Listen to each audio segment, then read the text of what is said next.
Hello students, welcome to Arms Academy Digital. तो कैसे हैं आप? मेरा नाम है अरुण कुमार, आपका अपना केमिस्ट्री एजुकेटर।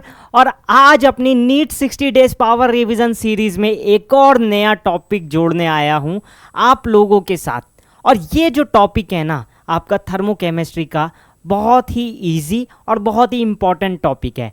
अब मैं ऐसा क्यों कह रहा हूँ? क्योंकि आप खुद ही उठा के देख लो, नीट के पीवाईक्यूज तो आप करते ही होगे। नीट के पीवाईक्यूज उठा के देखो, उसमें से हर चौथा सवाल थर्मोकेमिस्ट्री का आपको ये जो मैं आज टॉपिक्स करवाने वाला हूँ ना, इसी में से मिलेगा।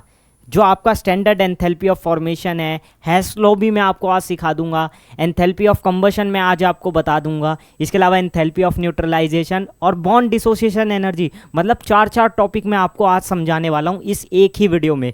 तो इस वीडियो को आप शुरू से लेके लास्ट तक देखना है सेम इंटेंसिटी के साथ, और कॉपी पेन लेकर बैठो, क्योंकि 4 टॉपिक समझा रहा हूं तो 4-5 क्वेश्चन तो करवाऊंगा ही। हर टॉपिक पे एक सवाल तो कम से कम मुझे करवाना ही है, तभी आपकी प्रैक्टिस हो पाएगी, अदरवाइज प्रैक्टिस नहीं होगी, है ना। तो आपको करना क्या है? आपको सिर्फ एक काम करना है, पहले तो वीडियो को लाइक कर देना है, अपने दोस्तों के साथ शेयर कर देना है, और आ जाओ स्टार्ट करते हैं, बाकी कुछ नहीं, ठीक है। सबसे पहला टॉपिक है हमारा स्टैंडर्ड एंथैल्पी ऑफ फॉर्मेशन। अब स्टैंडर्ड एंथैल्पी ऑफ फॉर्मेशन क्या है, उससे पहले मैं आपको समझाऊंगा कि फॉर्मेशन क्या है। तो देखो, सिंपल सी बात है, फॉर्मेशन नाम सुन के ही पता चल रहा है कि यानी कि कोई कंपाउंड फॉर्म हो रहा होगा। और वो कंपाउंड फॉर्म कैसे हो रहा होगा? अपने खुद के ही कॉन्स्टिट्यूएंट एलिमेंट से ही फॉर्म हो रहा होगा मिलके, यानी कि उसके कॉन्स्टिट्यूएंट एलिमेंट्स रिएक्ट कर रहे होंगे, तभी वो कंपाउंड फॉर्म हो रहा होगा ना। अब इसी प्रोसेस में, और याद रखना, उसमें 1 मोल लेना है, मतलब वो कंपाउंड के 1 मोल बनने में अपने खुद के कॉन्स्टिट्यूएंट एलिमेंट से जो एंथैल्पी चेंज रिक्वायर्ड होगी, उसी को हम बोलते हैं एंथैल्पी ऑफ फॉर्मेशन, ठीक है। एक चीज तो ये ध्यान रखो, क्या हो गया हमारा, यहां पर पढ़ लो, enthalpy change for the formation of 1 mole of a compound from its constituent elements in their standard state. Example देखो, जैसे H2 + ½ O2 गिव्स H2O। अब वाटर बनाने के लिए मैंने क्या क्या लिया? वाटर में क्या आता है? H2O। H2O मतलब इसके कॉन्स्टिट्यूएंट एलिमेंट कौन कौन है? हाइड्रोजन और ऑक्सीजन, तो उसी से मिलके ये बना ना। अब इस प्रोसेस में यहाँ पर 1 ही मोल है ना, 2 मोल तो नहीं है ना H2O के, 1 ही मोल है, सिंपल सी बात है ना। चाहता तो मैं भी लिख सकता 2H2 + O2 गिव्स 2H2O, लेकिन मुझे 1 मोल वाटर के लिए लेना है, तो मैंने यहाँ पर इसीलिए 1 मोल ही लिया H2O का, इसीलिए, ठीक है। समझ गए ना ये वाली बात? अब इसके 1 मोल कंपाउंड के बनने में जो हमारी एंथैल्पी चेंज रिक्वायर्ड होगी, उसी को हम बोलेंगे standard enthalpy of formation, heat of formation भी बोल देते हैं। इसको हम ΔH0 से प्रेजेंट करते हैं, ठीक है। ΔH0 से, कहीं कहीं ΔHF0 भी लिखते हैं, तो वो भी चलेगा। अब इसमें से क्वेश्चन नहीं आते एंथैल्पी ऑफ फॉर्मेशन से, क्वेश्चन आते हैं हेस लॉ पे बेस्ड। हेस लॉ पर बेस्ड तो बहुत ही क्वेश्चन आपको देखने को मिलने वाले हैं, और ये आपके क्लास 11th के लिए भी इंपॉर्टेंट है। तो देखो, हेस लॉ क्या है वो मैं आपको समझा देता हूँ। हेस लॉ कांस्टेंट हीट समेशन। अब देखो, इसमें होता क्या है, एक प्रोसेस है, सपोज करो ABCD प्रोसेस है कोई, ठीक है ना। अब जो हीट एवॉल्व होगी आपकी, सपोज करो मुझे A से B के बीच में निकालनी है, या A से C के बीच में निकालनी है, कोई भी एक पॉइंट मान लो, जैसे मुझे A to B हीट निकालनी है, तो A to B हीट है सपोज करो मेरी ΔH टोटल। तो अगर मेरे को डायरेक्ट हीट पता चल रही है वो भी ठीक है, नहीं तो मैं दूसरा तरीका भी तो अपना सकता हूं कि मैं इसको एक स्टेप में ना करके सेवरल स्टेप में करूं। और वो कैसे करूंगा? देखो, ऐसे कि मैं A to C में जाऊं, फिर C to D में जाऊं, और फिर D से B में जाऊं, और फिर B से A में आऊं। अगर मैं ये वाला प्रोसेस पूरा देखूं कि A से C पे गया, C से D पे गया, D से B पे गया, और B से A पे गया, तो पहुंच तो मैं वहीं गया ना। और ये जो पूरा देखो क्लोज प्रोसेस है, ये सारे के सारे को अगर मैं प्लस करूंगा तो वो 0 हो जाएगा, ठीक है। यानी कि आप ऐसे समझो कि A से B में गया ΔH1, फिर गया ΔH2, फिर गया ΔH3, और ये अपोजिट गया B to A में, ये अपोजिट गया, तो ये हो जाएगा ΔH = 0, ठीक है। तो ΔH की वैल्यू कितनी आ गई? अगर मैं उधर ले जाऊं तो ΔH की वैल्यू ये पूरी तीनों की इक्वल ही आ गई ना। तो यानी कि जो हमारा ΔH है वो हो जाएगा ΔH1 + ΔH2 + ΔH3। यहां से हमें ये चीज क्लियर हो गई, ठीक है ना। अब इसको पढ़ लो एक बार थ्योरी को। heat absorbed or evolved in a given chemical equation is the same whether the process occur in one step or several step। मतलब जो हमारी हीट एब्जॉर्ब हो रही है या इवॉल्व हो रही है किसी केमिकल इक्वेशन में, उसको आप एक स्टेप में लो या उसको सेवरल स्टेप में लो, उसका जो प्रोसेस में जो हीट का मतलब एवॉल्व होना है या एब्जॉर्ब होना है उससे कोई फर्क नहीं पड़ेगा, हम उसे एक स्टेप में लें या दो स्टेप में लें। ठीक है, और क्यों नहीं पड़ेगा वो मैंने आपको दिखा दिया इस एग्जाम्पल के थ्रू। अब ये तो आसान था समझना, ये तो बच्चा भी समझ सकता है, लेकिन इस पे बेस्ड क्वेश्चन में बच्चा फंस जाता है। ये मैं बता दूं, क्वेश्चन इजी नहीं आते इसके, दिखा देता हूँ मैं आपको इस पे बेस्ड क्वेश्चन। जैसे पहला ही क्वेश्चन है आपका प्रीवियस ईयर का 2011 में आया हुआ है, सिंपल क्वेश्चन है, लेकिन बच्चे क्या है कि इसमें मतलब होता है ना, एक गलती कर देते हैं, इसको सॉल्व करने में गलती करते हैं ज़्यादातर बच्चे, जो मैंने देखा है। देखो इसमें करना क्या होगा, क्वेश्चन में कह रहा है कंसीडर द फॉलोइंग प्रोसेस। ठीक है जी, कंसीडर कर लिया कि इसमें बोला है half A equals to B और उसकी एंथैल्पी चेंज दे दिया है मुझे 150। ठीक है, 3b gives 2c plus D, उसकी enthalpy -125, e plus A gives 2d और उसकी एंथैल्पी मुझे दे दी है। अब देखो करना क्या है, मुझे इसके लिए निकालना है, b प्लस डी बनाना है, b plus D gives e plus 2c, मुझे ये बनाना है। ठीक है, तो उसके लिए मुझे क्या करना होगा, यहाँ चेंजेस करने पड़ेंगे। तो देखो पहली इक्वेशन में क्या करो, मैं इक्वेशंस यहाँ लिख देता हूँ जिससे कि आपको कन्फ्यूज़न ना हो। Half A gives B, 3b gives 2c plus D और e प्लस ए 2d। पहले मैं इन दोनों को ही चेंज कर लेता हूँ। अगर आप ध्यान से देखो तो मुझे यहाँ पर हाफ ए मिल रहा है और मुझे इसको किसी भी तरीके से चेंज करना है, क्योंकि मुझे या तो ए चाहिए 2a चाहिए, लेकिन हाफ ए तो नहीं चाहिए, फ्रैक्शन में तो नहीं चाहिए। तो क्या करूँगा, मैं इक्वेशन 1 में 2 से मल्टीप्लाई कर दूंगा, इक्वेशन 1 में 2 से मल्टीप्लाई कर दूंगा और इसको ऐड कर दूंगा किससे, इक्वेशन 2 से। तो इक्वेशन 1 में पहले क्या किया मैंने, 2 से मल्टीप्लाई किया और फिर उसको ऐड कर दिया इक्वेशन 2 से। तो हो क्या देखो, ये बन गया a प्लस 3b आना चाहिए था, लेकिन देखो यहाँ पर जैसे ही मैं 2 से मल्टीप्लाई करूंगा ये 2b हो जाएगा, और ये ऑपोजिट साइड है, 2b इधर आके इसमें से माइनस होगा, तो क्या बचेगा मेरे पास, b बचेगा। तो a प्लस बी गिव्स, और यहाँ तो कोई चेंज नहीं हुआ है ना, ये तो एज इट इज़ है 2c प्लस डी। ठीक है, ये एक नई इक्वेशन बन गई, ये मेरी इक्वेशन सपोज करो बन गई इक्वेशन 4, क्योंकि तीसरी ये वाली मानी है ना। थर्ड वाली जो इक्वेशन है e plus A gives D मतलब 2d, ये मेरी इक्वेशन थर्ड है जो मुझे पहले से गिवन है। अब इन दोनों में क्या चेंजेस करूं कि ऐसा बन जाए, इन दोनों में क्या चेंजेस करूं, देखो इस साइड मुझे b रखना है और इस साइड d लाना है, और e इस साइड रखना है, 2c उधर रखना है। मतलब 2c को मुझे नहीं छेड़ना, b को मुझे नहीं छेड़ना, d और e को चेंज करना है, मतलब e को उस साइड ले आना है मेरे को राइट हैंड साइड में, और किसको लाना है, और d को राइट हैंड साइड से लेफ्ट हैंड साइड में लाना है। तो सिंपल है, देखो बिल्कुल ही सिंपल बताऊं, ये जो इक्वेशन 4 है इसमें से इसको माइनस कर दो, किसको माइनस कर दो, 3 को। तो यहाँ पर लिख देता हूँ, इधर जगह है मेरे पास, यहाँ से देखो इक्वेशन 4 माइनस इक्वेशन थर्ड। यहाँ पे देखो थोड़ा सा बेसिक मैथमेटिक्स की ज़रूरत पड़ने वाली है। तो जैसे ही मैं इसमें से माइनस करूँगा तो देखो ए से ए कैंसिल हो जाएगा, ए से ए कैंसिल हो जाएगा जैसे इसमें से माइनस करूँगा, क्योंकि दोनों सेम साइड थे। तो ए से ए कैंसिल हुआ, तो यहाँ बचा बी और माइनस ई की जगह ई को इधर ले जाएंगे, इस साइड में ले जाएंगे। ठीक है, और इस साइड में देखो 2c ऐसी एज इट इज़ आएगा, तो e प्लस 2c, और d में से गया 2d, तो ये इधर की साइड बचेगा -d, और उस d को इधर ले आएंगे तो वो प्लस में हो जाएगा, तो b प्लस डी। अब देखो ये बन गया ना मेरा पूरा का पूरा वही जो मुझे चाहिए था, और इसी के लिए डेल्टा एच पूछी थी। अब देखो यहाँ पर करना क्या है, खेल अभी ख़त्म नहीं हुआ है। अब जो हमने ट्रिक्स लगाई है वहाँ पर हमें थोड़ा सा चेंज करना होगा। जैसे देखो यहाँ पर, हाँ फर्स्ट वाले केस में मैंने इसमें मल्टीप्लाई किया था 1 को 2 से, तो यहाँ पर 2 से मल्टीप्लाई हुआ। ठीक है, इक्वेशन 1 में, तो इक्वेशन 1 की डेल्टा एच में 2 से मल्टीप्लाई किया।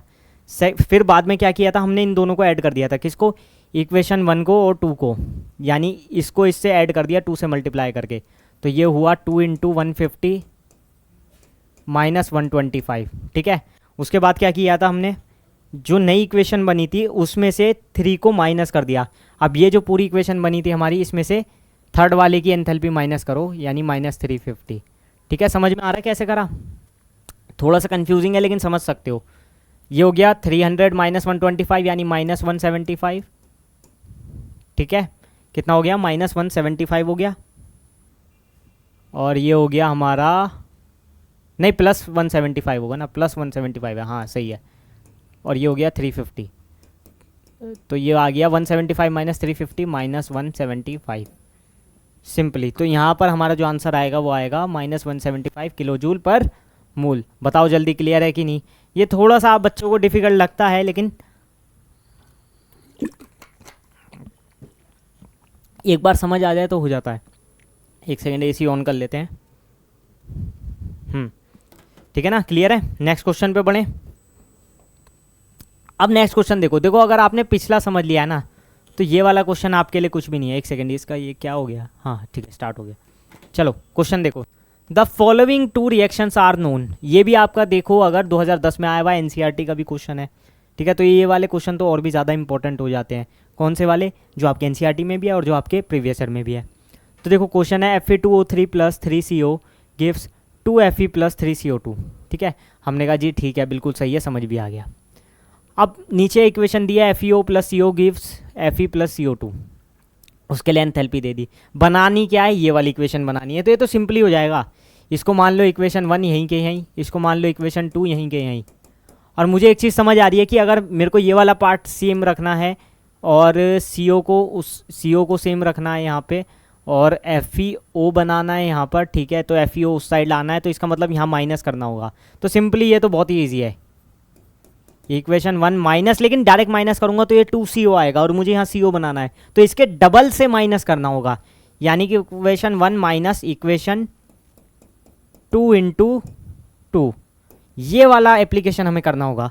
तो जैसे ही देखो इक्वेशन 1 में से मैं इसका डबल करके माइनस करता हूँ, तो क्या बचेगा, पहले तो आ गया ऊपर Fe2O3, अब ये 2CO 3CO में से गया तो बचा यहाँ पर CO गिव्स, यहाँ पर क्या आ गया 2Fe में से 2Fe गया, ये कैंसिल आउट हो जाएगा पूरा Fe का Fe, और 3CO2 में से 2 CO2 गए तो एक बचा CO2, और ये FeO उधर आ जाएगा, तो यहाँ पर आ गया 2FeO। अब देख लो सेम टू सेम बना कि नहीं, बताओ जल्दी, क्लियर है कि नहीं। सेम टू सेम बन गया ना, ये तो देखो सही है, क्लियर है ना। यहाँ तक किसी को कोई दिक्कत है नहीं, तो फिर आगे का काम तो आराम से हो जाएगा। क्या करना है, सिर्फ और सिर्फ जो हमने अप्लाई किया वही कर दो। तो जो टोटल हमारी डेल्टा H फॉर्मेशन होगी वो होगी, इक्वेशन 1 की थी डेल्टा H, इसको डेल्टा H1 मान लो, तो delta H1 minus 2 into delta H2, ठीक है, 2 इंटू डेल्टा H2, इसको डेल्टा H1 मान लो, इसको डेल्टा H2 मान लो। तो सिंपली ये हो गया -26.8 माइनस प्लस हो जाएगा 2 इंटू 16.5, ठीक है 16.5 हो जाएगा। अब बताओ यहाँ तक किसी को दिक्कत, थोड़ा सा सॉल्व करना है बस। ये हो जाएगा 33, ठीक है, -26.8 प्लस 16.5 इंटू 2 33 होता है। और इसको अगर मैं सॉल्व करूँगा ना पूरा का पूरा, इसको अगर मैं सॉल्व करूँगा तो ये 6.2 आएगा, 6.2 आएगा। और यहाँ पर से देख लो 6.2 कौन सा है, ये वाला है। अब बताओ इससे आसान क्वेश्चन आ सकता था हीट ऑफ फॉर्मेशन का, इससे आसान क्वेश्चन तो आ ही नहीं सकता। मुझे नहीं लगता इससे इजी क्वेश्चन आएगा कभी भी, ठीक है। और उम्मीद भी मत करना कि इससे इजी कुछ आएगा। चलिए जी, अब आ जाते हैं हम अपने नेक्स्ट टॉपिक की तरफ। देखो अभी तक हमने कुछ 10-15 मिनट, कितना हुआ है अभी टाइम, 13 मिनट में एक टॉपिक समझा है। वो वाले में थोड़ा टाइम लगा, अब आगे के हम जल्दी जल्दी समझेंगे टॉपिक। जैसे नेक्स्ट टॉपिक है एंथैल्पी ऑफ कंबशन। कंबशन क्या होता है, कंबशन आपको पता है, जैसे बर्निंग ऑफ फ्यूल भी एक कंबशन है, ठीक है। कंबशन में क्या होता है, एक्सेस ऑफ एयर से, यानी कि ऑक्सीजन से रिएक्ट करते हैं हमारे हाइड्रोकार्बन, और CO2 H2O बाहर निकलता है, हीट रिलीज होती है, ये सब होता ही है। जैसे CH4 प्लस O2 क्या बनता है, जल्दी बताओ, CO2 प्लस H2O। जनरली इसमें फिक्स होता है कि यहाँ पर बैलेंस भी कर देते हैं इसको। जनरली यहाँ पर क्या होता है ना, फिक्स होता है, एक क्या फिक्स होता है, फिक्स होता है हमारा कि CO2 और H2O निकलेगा। सिर्फ एक केस ऐसा होता है जिसमें नहीं होता, कौन सा, जिसमें कार्बन का हमारा कंबशन होता है। क्यों, क्योंकि यहाँ हाइड्रोजन नहीं है, ठीक है, यहाँ हाइड्रोजन नहीं होता इसलिए यहाँ H2O नहीं बनता। सिर्फ ये वाला एक केस होता है। बाकी जनरली कंबशन बच्चे को पता है, क्लास 10th में भी आप पढ़ के आते हो, ठीक है। सारी की सारी रिएक्शंस भी आपने कंबशन की पढ़ी होती है, केमिकल रिएक्शंस में आपने बहुत पढ़ा होता है कंबशन के बारे में। अब यहाँ पर हमें कंबशन नहीं पढ़ना, वो 10th क्लास वाला, हमें पढ़ना है एंथैल्पी ऑफ कंबशन क्या है। तो देखो कोई कंपाउंड है, ठीक है, उसका अगर कंबशन हो रहा है, और कितना, उसके 1 मोल कंपाउंड का अगर कंबशन हो रहा है, उसमें जो एंथैल्पी चेंज रिक्वायर्ड होगी उसी को हम बोलते हैं एंथैल्पी ऑफ कंबशन। एक बार पढ़ लो, enthalpy change when 1 mole of a compound combines with the requested amount of oxygen to give product their stable form. यहाँ पर देखो एक बार, ठीक है, ग्लूकोज है, ग्लूकोज वाली रिएक्शन आपने पढ़ी है, रेस्पिरेशन रिएक्शन है ना, ग्लूकोज का ऑक्सीडेशन कराओ, CO2 H2O बाहर, और हीट रिलीज, एनर्जी रिलीज होती है इसमें, है ना, एक्सोथर्मिक रिएक्शन है, हमें पता है। और यहाँ पर कार्बन का देखो, ये अभी मैंने बताई थी, C+O2 करेंगे, CO2 मिल जाएगी, ठीक है। अब यहाँ पर देखो, ये जो हमें एंथैल्पी दी हुई है ना, ये ही इसकी क्या है, एंथैल्पी ऑफ कंबशन है। क्या है, एंथैल्पी ऑफ कंबशन। अब इस पर क्वेश्चन किस तरीके से आते हैं वो मैं आपको एक बार दिखा देता हूँ।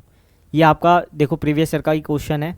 क्वेश्चन में कह रहा है the heat of combustion of carbon to CO2 is this, the heat release from formation of this of CO2 from carbon and oxygen gas is. वो पूछ क्या रहा है हमसे, जो हीट रिलीज हुई वो कितनी होगी। अब यहाँ पर जो हीट ऑफ कंबशन है वो 1 मोल के लिए दे रखी है, 1 मोल के लिए कितनी दी हुई है, जल्दी बताओ। ये कहना चाह रहे हैं, इसके लिए डेल्टा HC गिवन है कितना, -393.5 किलो जूल पर मोल, ठीक है, ये हमें पता है। अब वो कह रहे हैं इतने अमाउंट के लिए कितनी हीट रिलीज होगी, यानी इतने अमाउंट के लिए कितनी एंथैल्पी ऑफ कंबशन होगी रिक्वायर्ड। तो पहले मुझे नंबर ऑफ मोल्स निकालने होंगे ना, और उसके लिए मुझे क्या पता है, यहाँ पर मास पता है, मास दे दिया है 35.2 ग्राम CO2 का, ठीक है। और CO2 का मॉलिक्यूलर मास कितना होता है, 12 + 32 44 हो जाएगा, 44 हो जाएगा ना, हाँ 44 होगा ग्राम पर मोल। अब नंबर ऑफ मोल्स क्या होते हैं, given mass upon molecular mass, तो ये हो गया 35.2 अपॉन 44। इसको इससे कैंसिल आउट करो तो ये लगभग 0.8 आ जाएगा, ठीक है, 0.8 आ गया, सही है। अब नंबर ऑफ मोल्स अगर मुझे पता चल गए हैं तो मैं बता सकता हूँ कि ये कितना डेल्टा HC रिक्वायर्ड होगा। तो जो नया डेल्टा HC रिक्वायर्ड होगा वो हो जाएगा N × डेल्टा HC, क्योंकि अगर 1 मोल के लिए पूछा होता तो ये होती हमारी, है ना, कंबशन के लिए जो एंथैल्पी होगी 1 मोल के लिए तो इतनी है, लेकिन एंथैल्पी ऑफ कंबशन 0.8 मोल के लिए कितनी होगी, मल्टीप्लाई कर दो बस, 0.8 × -393.5। अब इसको मल्टीप्लाई करो, थोड़ा सा यहाँ पर कैलकुलेटर का यूज़ करना ही पड़ेगा। 1 मिनट मैं भी कैलकुलेटर देख लेता हूँ। -315 के आसपास कुछ आ रहा है,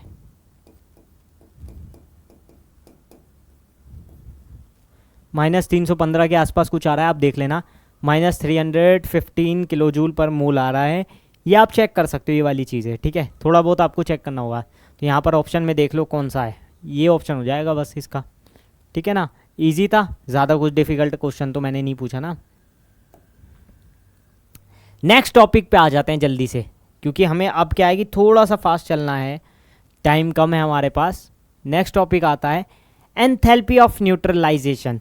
अब ये वाला जो टॉपिक है ना, इसमें बच्चे थोड़ा सा ज़्यादा कंफ्यूज रहते हैं, लेकिन मैं आपको बताऊं कि अगर आपने इसका बेस समझ लिया ना तो आपको इसमें बहुत ज़्यादा दिक्कत नहीं आएगी। अब इसको आपको कैसे समझना है, न्यूट्रलाइजेशन रिएक्शन आपने पढ़ी थी ना क्लास 10th में, क्या होती थी, एसिड प्लस बेस करते थे तो बनता था सॉल्ट और वाटर, ठीक है, क्या होता था, सॉल्ट और वाटर बनता था, और इसी को हम न्यूट्रलाइजेशन रिएक्शन कहते थे। मैं बहुत ज़्यादा डीप में नहीं जा रहा कि एसिडिक सॉल्ट क्या होगा, बेसिक सॉल्ट क्या होगा, हमें पता है वीक एसिड लेंगे तो क्या होगा, स्ट्रॉन्ग बेस लेंगे, स्ट्रॉन्ग एसिड लेंगे तो क्या होगा, वहाँ पर अभी मैं नहीं जा रहा हूँ। लेकिन ये तो हमें मालूम है ना, एसिड और बेस लेते हैं तो सॉल्ट प्लस वाटर बनता है। एग्जाम्पल देखो, जैसे बेस लिया NaOH, एसिड ले लिया HCl, क्या बनता था, कॉमन सॉल्ट बनता था NaCl प्लस H2O बाहर। ये तो सबको याद है ना, ये तो नहीं भूले अभी तक, ये तो सबको याद ही है। अब यहाँ पर देखो, एसिड और बेस को मिलाया, सॉल्ट मिला और वाटर मिला, ठीक, यहाँ तक क्लियर है। अब यहाँ पर एक चीज़ अगर आप देखो तो Na अगर टूटेगा तो इस पर पॉजिटिव चार्ज होता है, OH पे नेगेटिव चार्ज होता है, H पे पॉजिटिव चार्ज होता है, Cl पे नेगेटिव चार्ज होता है, और यहाँ भी इस पे पॉजिटिव और यहाँ नेगेटिव। तो अगर आप देखो तो यहाँ एक Na पॉजिटिव है, यहाँ पर भी एक Na पॉजिटिव है, यहाँ एक Cl निगेटिव है, यहाँ पर भी एक Cl निगेटिव है, तो इसका तो कोई इफेक्ट पड़ नहीं रहा है न्यूट्रलाइजेशन पे।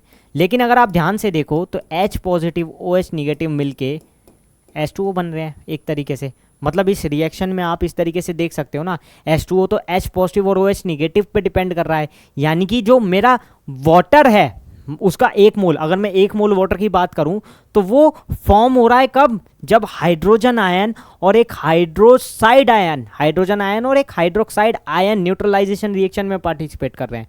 तो इसका जो कंसंट्रेशन है वो इस पर डिपेंड कर रहा है।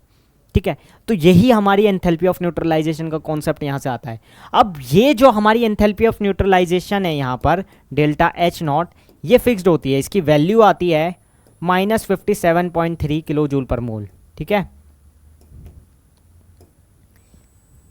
अब देखो ये आपको याद रखना है -57.3 किलो जूल पर मोल होती है। लेकिन मैं आपको एक चीज और बताना चाहूंगा my friend, my dear friend, मैं आपको एक चीज बताऊं, ये हमेशा फिक्स नहीं होती है।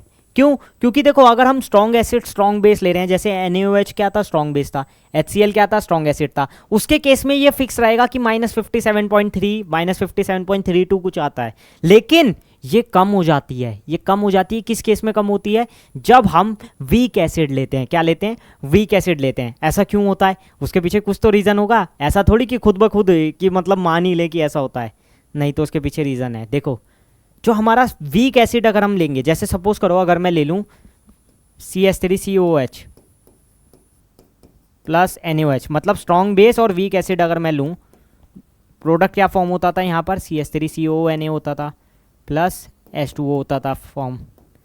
मतलब अगर मैं यहाँ ध्यान से देखूँ ना अगर, तो मुझे पता है ये वीक एसिड है, मुझे पता है कि ये वीक एसिड है, ये स्ट्रॉन्ग बेस है। तो वीक एसिड के केस में होगा क्या, ये पूरी तरीके से टूटता नहीं है। हमें पता है जो स्ट्रॉन्ग इलेक्ट्रोलाइट्स होते हैं वो पूरी तरीके से डिसोसिएट हो जाते हैं, लेकिन जो वीक वाले होते हैं वो पूरी तरीके से डिसोसिएट तो कभी होंगे ही नहीं। तो और अगर ये पूरी तरीके से डिसोसिएट नहीं होंगे तो यहाँ पर क्या कह सकते हैं हम, यहाँ पर हम एक बात कह सकते हैं, क्या वो बात ये होगी कि ये जब पूरी तरीके से डिसोसिएट ही नहीं होगा तो इसकी जो एंथैल्पी ऑफ न्यूट्रलाइजेशन है वो भी इतनी नहीं होगी, क्योंकि इसमें हमें डेल्टा एच आयनाइजेशन भी लेना होगा। अब वो कितना कम होगा वो फिक्स नहीं है, लेकिन आपको क्वेश्चन में दिया होगा अगर वीक एसिड वाला केस आता है तो उसका आयनाइजेशन के लिए एंथैल्पी गिवन होगी, डेल्टा एच आयनाइजेशन गिवन होगी, बस हमें उसमें इसको ऐड कर देना होता है और हमारा जो चेंज होता है वो आ जाता है। जैसे क्वेश्चन दिखाता हूँ, ये देखो, what is the enthalpy of neutralization of acetic acid and sodium hydroxide solution if heat of ionization, देखो दे दी ना, heat of ionization of acetic acid is this, given the enthalpy of neutralization of HCl and NaOH is 57.32। ये नहीं भी देते तो हमें पता ही है, ये तो फिक्स ही है। अब इस क्वेश्चन को करने की टेक्निक क्या है, देखो बात किसकी की गई है, एसिटिक एसिड और सोडियम हाइड्रोक्साइड की। एसिटिक एसिड होता है CH3COH और सोडियम हाइड्रोक्साइड होगा NaOH। इसको रिएक्ट कराओ आपस में तो ये बन गया CH3COONA प्लस H2O। ठीक है, यही होता है, ये तो सबको मालूम है। अब इन दोनों को रिएक्ट कराया तो हमारा ये बना। अब ध्यान से देखो तो डेल्टा एच आयनाइजेशन इसके लिए गिवन है कितना, डेल्टा एच आयनाइजेशन वो गिवन है यहाँ पर 7.32 किलो जूल पर मोल। ठीक है, इतना गिवन है। अब अगर मैं ध्यान से देखूं, बिल्कुल ध्यान से दूरबीन लगा के देखते हैं ना, बिल्कुल ध्यान से अगर मैं देखूं तो मुझे ये पता है कि डेल्टा एच न्यूट्रलाइजेशन तो गिवन है, डेल्टा एच न्यूट्रलाइजेशन की गिवन है वो है -57.32। ठीक है, तो अब करना क्या होगा, हमें पता है कि ये डेल्टा एच जो इसका निकलेगा वो कम हो जाएगा, वो तो कम हो जाएगा, वो तो हमें पता भी है ना, एंथैल्पी ऑफ न्यूट्रलाइजेशन कम हो जाएगी। अब इसकी क्या होगा, इन दोनों को ऐड कर देंगे, delta H ionization, delta H I लिख दो, इसको डेल्टा एच एन लिख दो जो हमारी फिक्स होती है। तो कितना हो जाएगा ये -57.32 प्लस 7.32। अब ये कितना आ गया टोटल, तो 7 इसमें से घटा दो तो डायरेक्टली -50 किलो जूल पर मोल आ गया। ठीक है, तो आपने देखा ना इसकी वैल्यू कम हो गई ना एंथैल्पी की, वहाँ 57.32 थी, यहाँ 50 हो गई। तो यानी कि वीक एसिड के केस में उसकी एंथैल्पी थोड़ी सी कम हो जाती है। ठीक है, माइनस चार्ज को इग्नोर करते हैं। नेक्स्ट टॉपिक हमारा आता है, एक और लास्ट टॉपिक है। अब ये जो हमारा टॉपिक है ये आखिरी टॉपिक है, इसको बहुत आराम से आपको समझना है, बिल्कुल अच्छे से समझना है। टॉपिक है बॉन्ड डिसोसिएशन एंथैल्पी। अब बॉन्ड डिसोसिएशन एंथैल्पी क्या होता है वो मैं पहले आपको समझाऊं, उससे पहले आपको पता है बॉन्ड्स क्या होते हैं। ठीक है, बॉन्ड क्या होते हैं तो आपको पता है, होमोलिटिक हेट्रोलिटिक फिजन आपको पता है। जैसे कि अगर मैं बोलूं कोई सब्सटेंस है ए बी, अगर मैं इसको तोड़ रहा हूँ, ये बॉन्डेड थे ए टू बी और इनमें बॉन्ड था इस तरीके से free radical A nought plus B nought, मतलब ये ऐसे टूट गए। सपोज करो ये बॉन्ड था इनके बीच में, ए और बी के बीच में, अगर मैंने इसको तोड़ा तो ये ऐसे टूटे free radical A nought plus B nought. और एक तरीका ये भी होता है कि अगर ये बॉन्डेड थे और ये कैटायन एनायन में टूटे कि ए पॉजिटिव प्लस बी नेगेटिव, जैसे NaCl है, NaCl आयनिक कंपाउंड होता है, आपको पता है, वो टूटता किसमें, कैटायन में, Na पॉजिटिव Cl नेगेटिव, ठीक है। कोई भी HCl है, H पॉजिटिव Cl नेगेटिव, कुछ भी ले लो, H2SO4 है, मतलब आपको पता है ना एनायन कैटायन के बारे में, जिसके ऊपर पॉजिटिव चार्ज होता है कैटायन, जिसके ऊपर नेगेटिव चार्ज होता है एनायन। अब देखो इसको हम क्या बोलते हैं, होमोलिटिक फिजन, क्या बोलते हैं, होमोलिटिक फिजन, और इसको बोलते हैं हेट्रोलिटिक फिजन। अब एक चीज़ बताओ, किसको तोड़ना ज़्यादा मुश्किल होगा, होमोलिटिक फिजन को या फिर हेट्रोलिटिक फिजन कराना ज़्यादा डिफिकल्ट होगा? तो ऑब्वियस ही बात है हेट्रोलिटिक फिजन ज़्यादा डिफिकल्ट होगा। क्यों? क्योंकि इसके ऊपर चार्ज है और इसके ऊपर अट्रैक्शन फोर्स है। अट्रैक्शन फोर्स मतलब क्योंकि इस पे पॉजिटिव इस पे नेगेटिव, ये आपस में अट्रैक्ट करेंगे एक दूसरे को, तो ये क्या होंगे, इलेक्ट्रोस्टैटिक फोर्स से बाउंड होंगे। तो ये क्या है, इसको तोड़ना बहुत मुश्किल होगा, यहाँ बॉन्ड ब्रेक करना डिफिकल्ट होगा। लेकिन यहाँ पर फ्री रेडिकल वाले केस में कोई डिफिकल्ट नहीं होगा, इसमें तो ऐसे ही तोड़ दो बस, ये अपना फ्री रेडिकल बनाने का, ये अपना फ्री रेडिकल बनाने का, किसी को कोई दिक्कत ही नहीं। तो ज़्यादातर जो हम बॉन्ड डिसोसिएशन एनर्जी है वो यहाँ पर इसी के केस में देखते हैं। अब होता क्या है कि ये जो बॉन्ड डिसोसिएशन एनर्जी है, ये हमारी बॉन्ड डिसोसिएशन एंथैल्पी होती है कि किसी कंपाउंड के बॉन्ड ब्रेक करने में जो हमारी एंथैल्पी रिक्वायर्ड होती है, डिसोसिएट करने में, यानी कि बॉन्ड को जो एनर्जी रिक्वायर्ड होती है, एंथैल्पी रिक्वायर्ड होती है, उसी को हम बोलते हैं बॉन्ड डिसोसिएशन एंथैल्पी। एग्जांपल देखो H2 का, H2 ये हाइड्रोजन हाइड्रोजन बॉन्डेड है, अगर मैं इसको तोड़ दूं तो एक हाइड्रोजन अलग एक हाइड्रोजन अलग, इस तरीके से आप देख ही सकते हो। तो ये दो हाइड्रोजन एटम के बीच में टूट गया, यानी हाइड्रोजन प्लस हाइड्रोजन एक तरीके से, ठीक है। ये बॉन्ड था, इसको तोड़ दिया, एक हाइड्रोजन एटम ये रहा, एक हाइड्रोजन एटम ये रहा।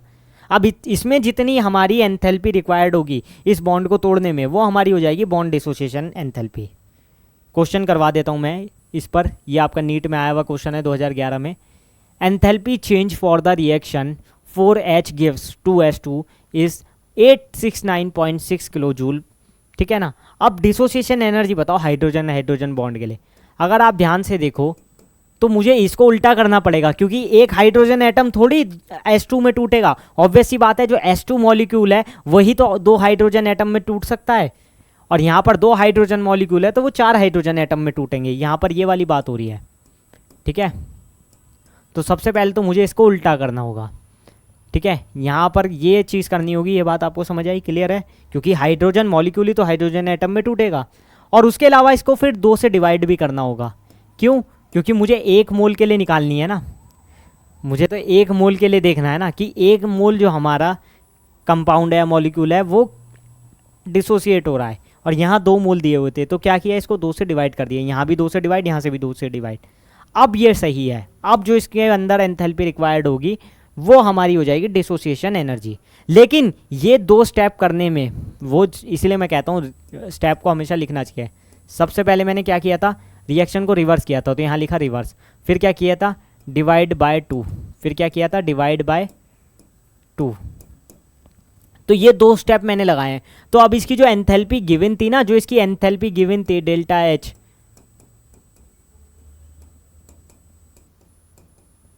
उसको उसमें भी ये वाली चीज़ें लगानी पड़ेगी। तो सबसे पहले तो इसको रिवर्स कर दो, रिवर्स करेंगे तो इसका साइन उल्टा हो जाएगा, साइन उल्टा होके आ जाएगा प्लस में, plus 869.6।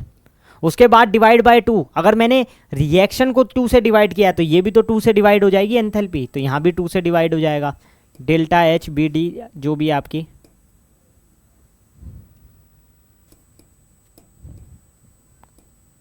Bond dissociation enthalpy BD लिखते हैं इसको, इससे इसको कैंसिल आउट करो, कितना आ गया 4 3, और ये हो गया 4, ये हो गया 0.8, तो 4 3 4.8 आ जाएगा सीधे सीधे। तो यहाँ से C ऑप्शन हो जाएगा, प्लस में आएगा, ये बात ध्यान रखना। बहुत बच्चे गलती क्या करते हैं, डिवाइड बाय 2 करते हैं, लेकिन रिवर्स हुआ है तो वो निगेटिव साइन को पॉजिटिव में चेंज नहीं करते हैं, तो वो A ऑप्शन लगाए जाते हैं और वो गलत हो जाता है। ये आपको हमेशा याद रखना है कि पॉजिटिव साइन में क्यों चेंज हुआ है, क्योंकि हमने रिएक्शन को रिवर्स कर दिया था। ये याद रखना बहुत ज़रूरी है, बच्चे यहीं गलती करते हैं। तो आई होप आपको ये समझ आ गया होगा। आज का वीडियो आपके लिए बहुत ज़्यादा बेनिफिशियल होगा, ऐसी मैं कामना करता हूँ। अगर आपको आज का वीडियो पसंद आया तो एक बार लाइक तो ज़रूर बनता है फिर इस बात पे, है ना। तो लाइक कमेंट करके ज़रूर हमें बताएं कि कैसी आपको आज की वीडियो लगी, और आगे और किस टॉपिक्स पे आप वीडियोस चाहते हैं या कौन सा टॉपिक आपका वीक है वो भी आप बताओ। हम ज़रूर उस पर कुछ ना कुछ करने वाले हैं, ठीक है। तो मिलते हैं फिर नेक्स्ट वीडियो में, तब तक के लिए thanks for watching and stay tuned with us.